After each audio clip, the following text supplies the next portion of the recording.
So typically, the past lives you remember are a life that you're remembering for one reason or another.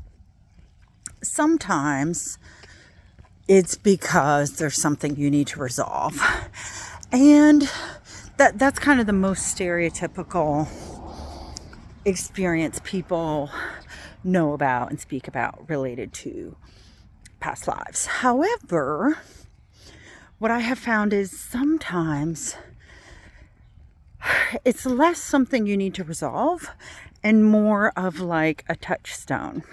So I like to think of it as, what if a past life is kind of like a family member? There's similarities, a genetic family member. There's similarities between you and this family member, this past life. However, it's not you now. It's not a one-to-one direct relationship. Even if it is something where you're like, no, it's my past life. It was me. I'm me. And that was also me. That's fine. But you're you now. You're not in that past life now. So there's two reasons I'm telling you this. One, sometimes you really need to affirm to yourself and remind yourself, this lifetime, I'm in this lifetime now. That was the past.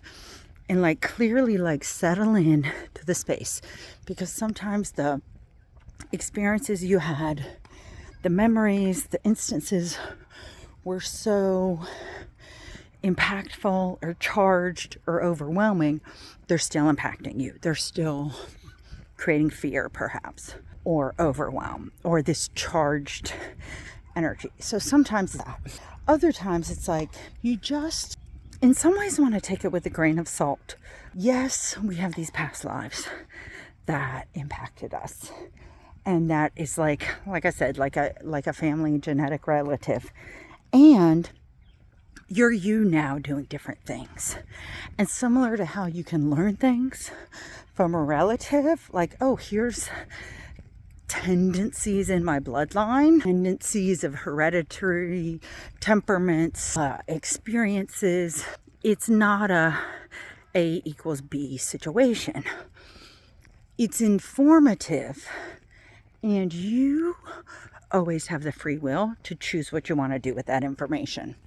And sometimes your job, I have a past life that pretty gruesome. I did some unpleasant things, and for a long time, eons, I carried resentment and negativity from that, even though I was the one in the wrong. And I'll make a video about it another day. But when I saw the situation, I could release it and let it be, because even though it's a version of me, that was then and this is now. I want you to let yourself treat this as everything that happens to you and for you is for your benefit. This is one of the core values, core framework that I want you to embed in yourself, embody, believe, have firm knowing of. This is all for you. This is happening for you, for your benefit. Therefore, you get free will and a playfulness, if you will allow it, to choose how you handle and view things and how they teach you, inform you, and guide and delight you moving forward. Also, I'm looking around because I'll do an overlay of this, but there's some, we believe it's a mama owl and two babies in the neighborhood. I've been flying around the past few nights, so I've been getting some videos of them. But I keep on looking around to be like, ooh, is that them again? Is that them? I already passed them once. And whew, I'm going to stop walking up this hill. And it's so exciting when I see them. So keeping my eyes open to see, are they around? What else do I want to tell you about this? that's going to serve you today. If you're familiar with law of attraction, you've heard about the art of allowing. If you're not familiar with it, don't worry. We're just going to use this phrase, the art of allowing, in that you're allowing these past lives. First off, they're already activated in your energy field. They're in your energy field. That's why you see them, or the person you're working with is seeing them. That's why they're coming up for you. They're activated. They are breathing energy fields. And if you feel that it's something that you really don't want to engage with any longer, you can give it acknowledgement, gratitude, and release it. Move it on. However, because it's there, it's a resource. And in all of the ways that you're able to activate and utilize resources, I want you to utilize them. How do I put this? In our current society, there's many people, or some of our systems of government, culture, etc., that extract things too much, that extract resources too much. And so many people, we have a tendency to not utilize everything to our full disposal. You have the right and privilege to utilize all of the spiritual resources at your disposal. You cannot use too much of them. That's different than physical resources. There's only so many yards of sidewalk on my street, and they can only be used in a certain way because that's a physical reality, and there are the limitations of it.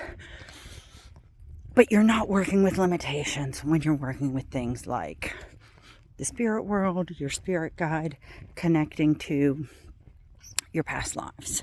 Therefore, you have the right and the privilege and the option to engage with these versions of yourself, these family members, if you will.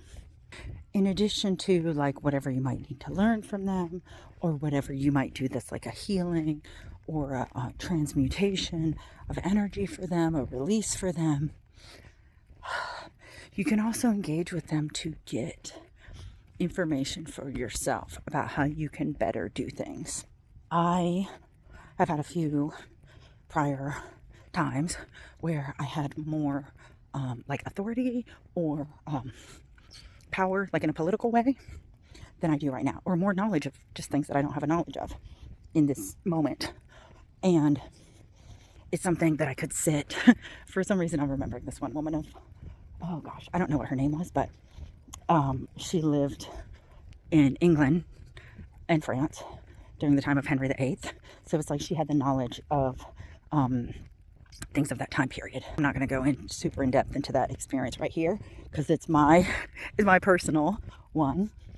But it's like, as I'm telling you, as it's coming up for me, there's a reason this is coming up right now. I have not thought of that past version of me in years. She was the first or second life that I encountered when I first started doing it.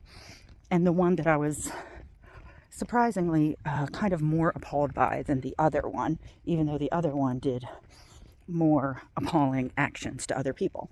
But now that I'm thinking of her again, I'm like, okay, this evening or tomorrow morning, when I next have time, sorry, the light is getting so dim, I'm almost done. When I have the time and the freedom, I'm going to sit down with my journal and or do a few moments of quiet meditation.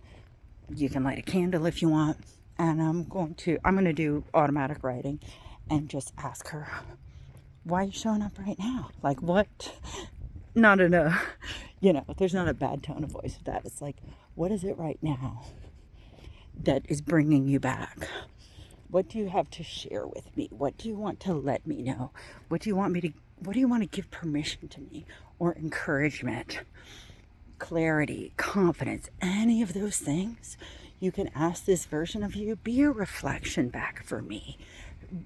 Give those back to me so I can hear it. This is something that you can do, and just let yourself sit with pen and paper and just let yourself write. Let it come out, let it flow. Don't judge it when it's happening. And then afterwards, look at it and reflect on it and sit with it. And the last thing I'll say about this is I have always found doing this to be a loving, gentle, kind experience. If you need to set a prayer, intention, circle of light before you do it for you to feel good, to feel safe, that's great. But just know that the expectation is this is a loving voice. Wait till you feel and hear a loving, compassionate, kind voice interacting with you, because that's what you can expect. That's what you deserve. And that is a true voice of wisdom that you can listen and learn from. And knowing that even as you're listening and learning, you still have the ability to say, yes, I take this in, or this is good, this doesn't work for me right now, this I like, this I don't like, and I'm just not going to worry about it at this point in time. You have the ability to discern and to decide.